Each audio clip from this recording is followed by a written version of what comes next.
Hi, this is Brandon Spillane from ThirstGym.com. Today we're talking about an exercise called the standing cable crunch. This is a great abdominal and flexion-based exercise you can put in your programs.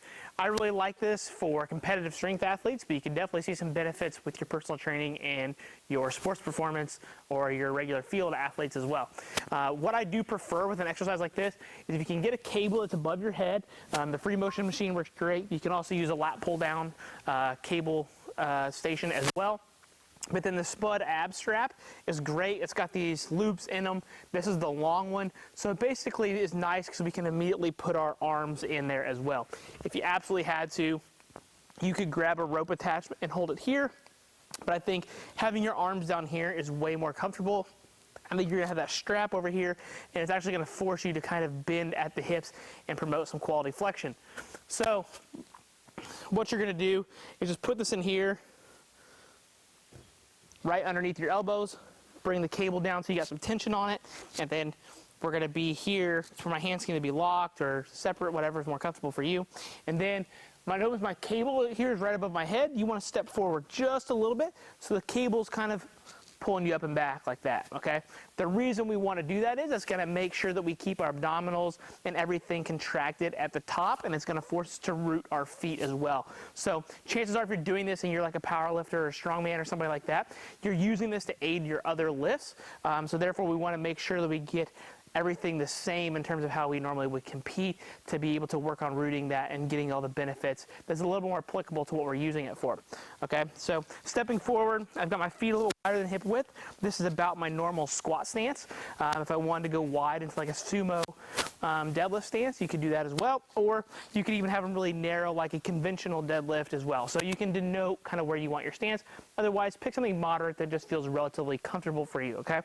Once you're there, again, we talked about the feet perspective. You want to make sure you're pushing your feet down and away like this. That's going to help root. You're going to feel your glutes a little bit. That's going to help you feel planted and not get yanked back, okay? So once we're here, step forward. Feet are rooted. I'm still heel heavy. I can still feel my big toe and my small toes as well, but I'm also trying to push the inside of my arches down.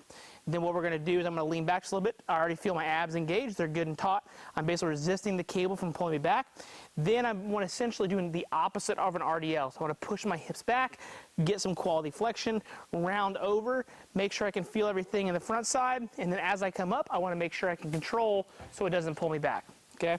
So here, feeling the abdominals, foot pressure's engaged, kind of come down, top, stop. Down, top, stop. So it's not exactly hard in terms of like a weighted crunch.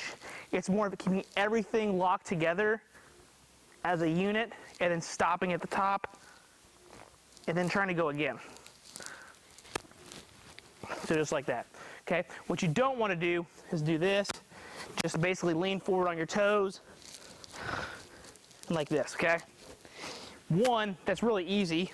I probably would max this machine out in terms of weight, or it would pull me farther away because it's probably more than what I weigh. But it's not going to aid the lifts in terms of why you're performing it. So just make sure foot pressure, feeling tension in the abdominals in the front part at the top to resist that from pulling you back, basically some anti-flexion piece. So that way we're not, anti-extension, so we're not going back into extension back here. We want to make sure we keep that down and hold it strong, and then you're actually going to push your hips back and get a quality crunch in the bottom and control back at the top. When it comes to programming, 3 to 5 sets, probably 10 to 15 reps is about where you want to be with this because you can control the cable in terms of how much load you have.